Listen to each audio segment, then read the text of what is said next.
Surat 1 Korintus pasal 1 ayat 1 sampai dengan ayat yang ketiga, firman Tuhan. Salam dari Paulus yang oleh kehendak Allah dipanggil menjadi rasul Kristus Yesus, dan dari Sostenes saudara kita, kepada jemaat Allah di Korintus, yaitu mereka yang dikuduskan dalam Kristus Yesus dan yang dipanggil menjadi orang-orang kudus, dengan semua orang di segala tempat yang berseru kepada nama Tuhan kita Yesus Kristus, yaitu Tuhan mereka dan Tuhan kita. Kasih karunia dan damai sejahtera dari Allah Bapa kita dan dari Tuhan Yesus Kristus menyertai kamu. Bapak Ibu yang dikasihi dalam Tuhan Yesus Kristus, firman Tuhan pada pagi hari ini kita merenungkan di bawah tema panggilan dalam Kristus. Saudara-saudara yang dikasihi dalam Tuhan Yesus Kristus, kita tahu bahwa surat 1 Korintus ini ditulis oleh Paulus pada masa pelayanannya, perjalanan misinya yang ketiga.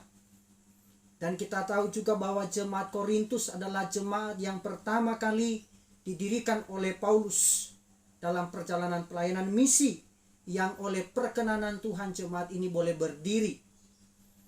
Dan tujuan atau maksud dari suratnya ini adalah untuk memberikan dukungan, nasihat atau bimbingan kepada jemaat yang ada di Korintus supaya mereka tetap bersatu di dalam Tuhan. Mengapa? Karena surat ini dilatar belakangi karena ada informasi dari keluarga yang memberitahukan kepada Paulus bahwa jemaat yang dulu didirikan oleh Paulus, mereka bukan lagi hidup sesuai dengan kebenaran firman Allah, tetapi justru mereka hidup satu dengan yang lainnya, saling mengutamakan golongan demi golongan, sehingga terjadi perpecahan. Kendati demikian, kalau kita membaca dalam surat ini, Paulus tidak mengawali suratnya dengan kecaman atau teguran Bapak Ibu. Tetapi ia memulai suratnya dengan kasih dan pengharapan kepada mereka di dalam karya dan panggilan Kristus. Rasul Paulus memiliki keyakinan bahwa apapun masalah, situasi yang sedang terjadi di antara jemaat Korintus akan dapat diselesaikan. Bukan berarti pagi ini kita sedang bermasalah Bapak Ibu, tapi mari kita belajar dari kebenaran firman Tuhan ini. Maka caranya supaya jemaat ini menjadi bersatu, mereka harus kembali ke dasar pengakuan dan panggilan iman mereka di dalam Kristus. Mereka harus menyadari status mereka sebagai umat Allah yang sudah dikuduskan, yang sudah menjadi milik Tuhan. Maka dengan itu mereka akan melihat bahwa semua pergumulan, persoalan yang sedang dihadapi itu merupakan bagian dari proses pendewasaan, pertumbuhan rohani mereka di dalam Kristus. Bapak Ibu yang dikasihi dalam Tuhan Yesus Kristus, Rasul Paulus yang menulis surat ini menempatkan jemaat di Korintus setara dengan umat Allah di berbagai tempat, bahkan di seluruh dunia. Kalau kita melihat di ayat yang kedua, itu artinya surat ini tidak hanya berlaku kepada jemaat Korintus dulu, tetapi masih relevan, masih aktif surat ini untuk kita saat ini di seluruh dunia, termasuk saudara dan saya. Surat ini juga ditujukan kepada kita supaya kita diarahkan, mengarahkan diri dan beriman kepada satu tujuan, yaitu Tuhan Yesus Kristus. Maka dengan itu mengakui bahwa ada kebesaran dan keagungan di dalam Kristus. Paling tidak ada 3 prinsip utama yang kita renungkan dalam firman Tuhan pada pagi hari ini di bawah tema panggilan dalam Kristus. Yang pertama, bahwa kita dipanggil untuk kekudusan di dalam Kristus. Saudara yang dikasih dalam Tuhan Yesus Kristus, konsep tentang kudus di dalam Alkitab ini bisa berbicara secara moral, artinya atau disucikan, atau juga berbicara secara ritual, yaitu dikhususkan.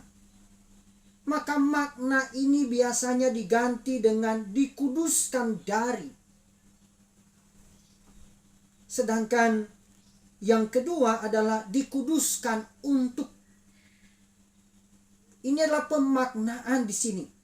Dengan kata lain, kudus ini memiliki makna bahwa dipisahkan dari atau dikhususkan untuk. Dengan kata lain Bapak Ibu, jemaat dipisahkan dari dunia dan dosa dan dikhususkan untuk pelayanan kepada Allah. Saudara, dikuduskan dalam bagian ini memang menggunakan keterangan waktu, yaitu waktu yang lampau. Artinya satu tindakan yang dilakukan di masa lampau, tetapi hasilnya, akibatnya masih bisa dirasakan pada masa kemudian, termasuk saat ini. Maka dari penggunaan kata ini, kalau kita melihat, Paulus sedang memikirkan bahwa peristiwa pengudusan yang sudah terjadi pada saat seseorang mengalami pertobatan dan percaya kepada Tuhan Yesus Kristus sebagai Tuhan dan Juru Selamat pribadinya, maka di saat yang sama surat ini berlaku. Nasihat ini juga berlaku. Itu artinya ketika kita sedang berinteraksi, mendengarkan firman Tuhan ini, itu artinya juga berlaku untuk kita Bapak. Nasihat ini, firman Tuhan ini berlaku untuk kita semua. Tidak hanya untuk jemaat Korintus yang ditulis dalam Alkitab, tetapi berlaku juga untuk kita masa kini. Bapak Ibu yang dikasih dalam Tuhan Yesus Kristus, kalau kita melihat istilah ini sering digambarkan dalam pemahaman iman, ini bukan tentang proses pengudusan setiap hari yang dilakukan oleh Roh Kudus, tetapi ini berbicara tentang pengudusan awal, kedudukan posisi kita di hadapan Allah. Bagaimana kita mengawali hidup di dalam Kristus? Makanya penambahan kata di dalam Yesus Kristus ini menunjukkan ada kemutlakan, ada keutamaan di dalam peristiwa tersebut. Dan pengudusan secara posisi ini tidak dapat melalui ritual tertentu, tidak bisa. Hanya perjumpaan pribadi dengan Tuhan. Melalui apa Bapak Ibu, Saudara? Melalui pengakuan iman kita kepada Tuhan Yesus Kristus. Pengudusan ini bukan juga hasil pemberian, ya, hasil pemberian yang atau pengakuan sebuah gereja lokal, bukan. Pengudusan ini hanya terjadi melalui iman kepada Yesus Kristus. Korban Kristus menguduskan kita satu kali untuk selama-lamanya. Karya Kristus di atas kayu salib dilakukannya satu kali untuk selama-lamanya. Maka berbahagialah saudara dan saya yang telah mengalami perjumpaan pribadi dengan Tuhan. Mengapa? Karena dia melakukannya hanya satu kali dalam penyelesaian setiap persoalan yang paling utama di tengah-tengah dunia ini dalam hidup manusia, yaitu dosa. Dan Allah melakukan itu satu kali untuk selama-lamanya. Saudara bisa membandingkan ini dalam Ibrani pasal 10 ayat 2 dan ayat 10. Saudara, pengudusan di dalam Kristus Yesus memungkinkan kita juga disebut sebagai orang-orang kudus, orang-orang percaya. Maka kalau kita melihat dalam bentuk pasif di sini, dalam struktur kalimat di sini sebenarnya menyiratkan bahwa Allah itu sebagai subjek, hal yang utama. Dan ini berbicara tentang penilaian Allah atas hidup kita. Bukan penilaian seseorang terhadap orang lain atau terhadap dirinya sendiri, bukan. Tapi dari kacamata Allah, dari sudut pandangnya Allah, melihat keberadaan kita sebagai orang-orang yang sudah percaya di dalam Kristus. Maka yang paling utama sebenarnya bukan penilaian apa kata orang. Tetapi yang utama dalam panggilan kita dalam Kristus adalah penilaian Allah. Di mata Allah kita adalah orang-orang yang kudus, di mana melaluinya korban Kristus itu yang sempurna kita memperoleh hidup. Maka panggilan kita masing-masing yang hadir dalam ibadah hari ini adalah panggilan yang khusus. Mengapa? Karena selain untuk dikuduskan, tetapi juga dikhususkan oleh Allah. Bapak Ibu yang dikasihi dalam Tuhan Yesus Kristus, dipanggil sebagai orang-orang kudus, mengajarkan kepada kita paling tidak ada 3 kebenaran yang paling utama. Yang pertama adalah Paulus dipanggil sebagai rasul berdasarkan anugerah Allah. Kalau kita membaca ayat 1, yang oleh kehendak Allah dipanggil menjadi rasul Yesus Kristus. Demikian pula status jemaat di Korintus sebagai orang-orang yang kudus adalah hasil kasih karunia, anugerah. Status ini bukan sesuatu yang diraih atau diusahakan oleh seseorang, melainkan dianugerahkan, diberikan oleh Allah berdasarkan kehendaknya. Status ini bukanlah pemberian gereja, tetapi status ini adalah pemberian Allah. Itu yang pertama.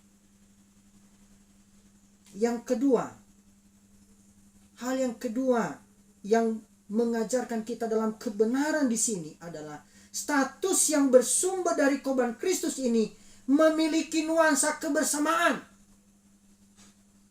Semua orang yang beriman kepada Kristus layak disebut sebagai orang-orang kudus. Berbeda dengan kebiasaan denominasi tertentu, kelompok tertentu yang menggunakan sebutan atau gelar orang-orang kudus sebagai penghargaan untuk superioritas kerohanian seseorang. Tapi di sini Paulus menyebut sebutan orang-orang kudus secara terbuka. Artinya secara umum. Siapapun yang percaya kepada Kristus disebut sebagai orang-orang kudus. Termasuk saudara dan saya.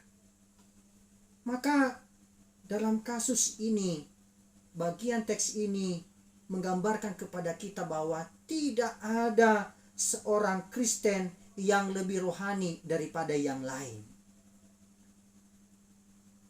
Perbedaan kerohanian hanya terjadi dalam kasus pengudusan yang dilakukan oleh Allah. Dan itu akan berlangsung secara terus-menerus. Dikerjakan oleh Allah di dalam dan melalui Kristus. Dan disempurnakan dalam proses pengerjaannya dalam kehidupan kita oleh kuasa Roh Kudus yang akan mengarahkan hati dan pikiran kita hanya kepada Kristus. Sesuai dengan panggilannya. Prinsip kebenaran yang ketiga, dipanggil sebagai orang-orang kudus adalah status sebagai orang-orang kudus menuntut kepada kita gaya hidup yang berbeda dengan dunia ini. Menuntut kepada kita gaya hidup yang sangat berbeda dengan dunia ini.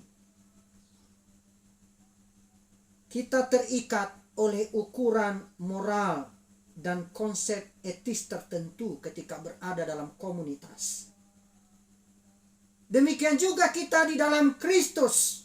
Mengapa? Karena Allah adalah kudus. Maka kita pun hidup kudus. Kita pun wajib hidup dalam kekudusan.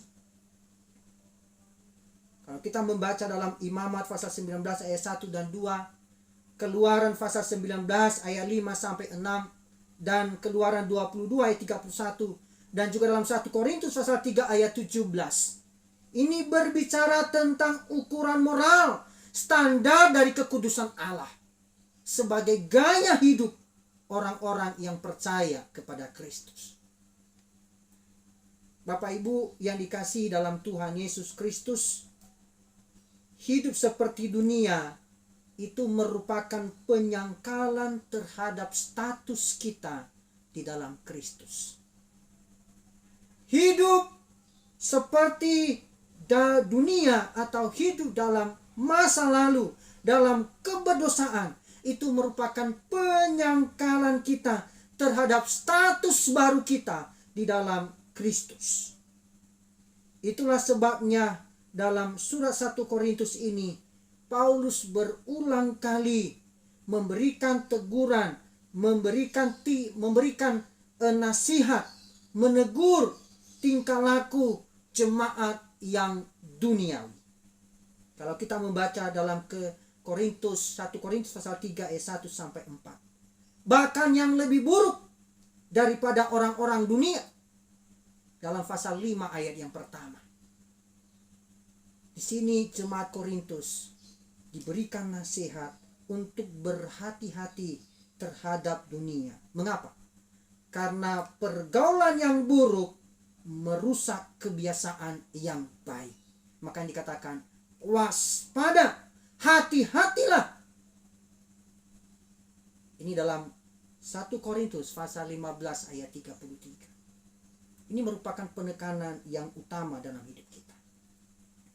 Hal yang kedua, dipanggil dalam Kristus itu berarti dipanggil dalam persekutuan dengan anaknya. Kalau kita melihat di ayat yang 9. Allah yang memanggil kamu kepada persekutuan dengan anaknya Yesus Kristus Tuhan kita adalah setia. Saudara, dalam relasi dengan sesama, kita lebih mudah mengingat kelemahan daripada kebaikan.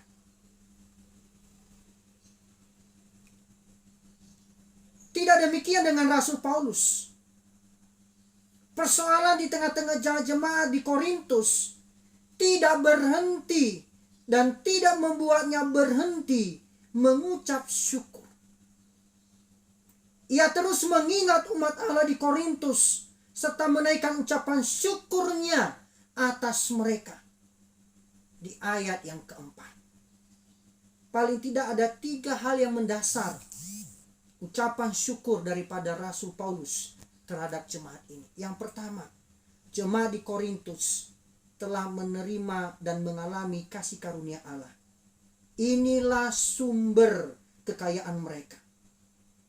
Di ayat yang ke-7. Dan karunia ini akan digunakan sebagai sarana untuk memuliakan dan menyaksikan Allah. Alasan yang kedua adalah mereka sudah menjadi saksi Kristus. Mereka telah mengambil bagian menjadi saksi Kristus bagi yang lain. Dan alasan yang ketiga, Allah lah yang melimpahkan kasih karunia dan rahmat kepada mereka.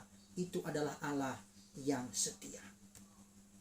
Inilah ketiga alasan di mana Rasul Paulus tidak pernah berhenti untuk mengucap syukur. Kendati pun dia melihat secara manusia, kacamata pendengarannya, informasi yang didengarkan.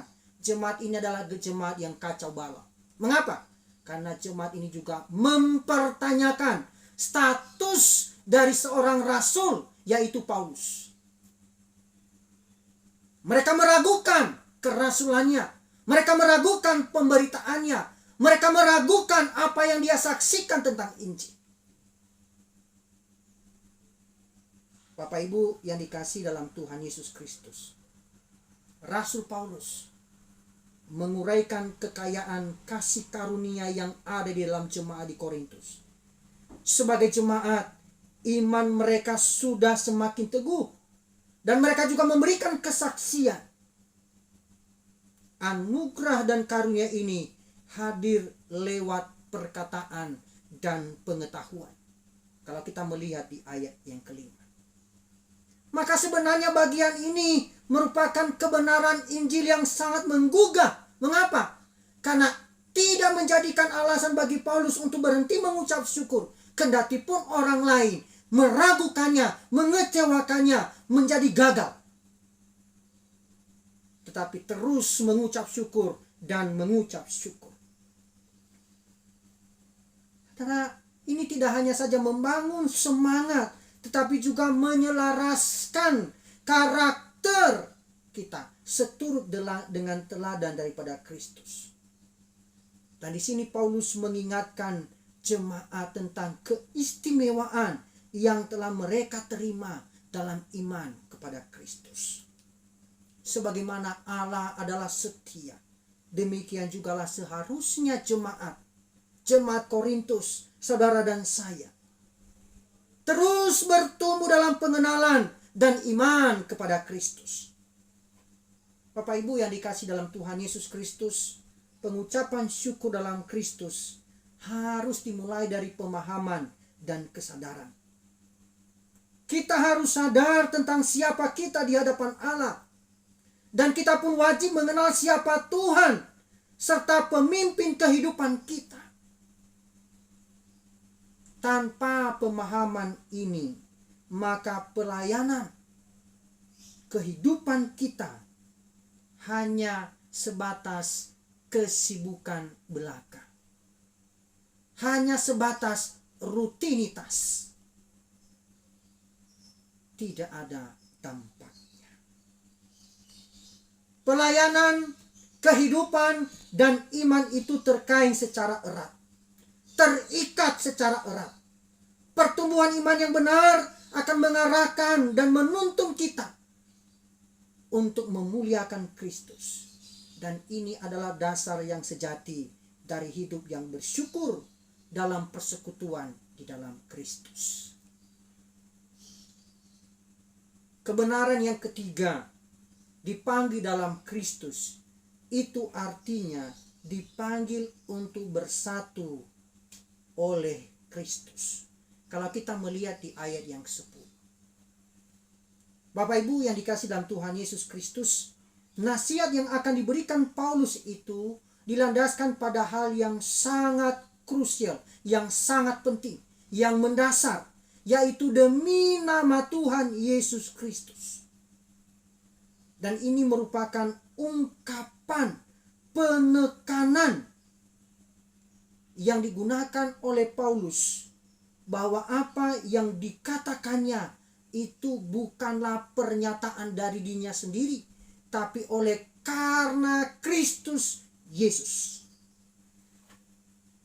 Bukan hanya untuk penengkapan ungkapan ini supaya mengingatkan bahwa apa yang dikatakan dasarkan pada karya Kristus, tapi dia meneguhkannya bahwa apa yang dinasihatkan itu adalah standar utama, cara hidup yang paling baik yang berkenan dalam panggilan Kristus, yaitu disatukan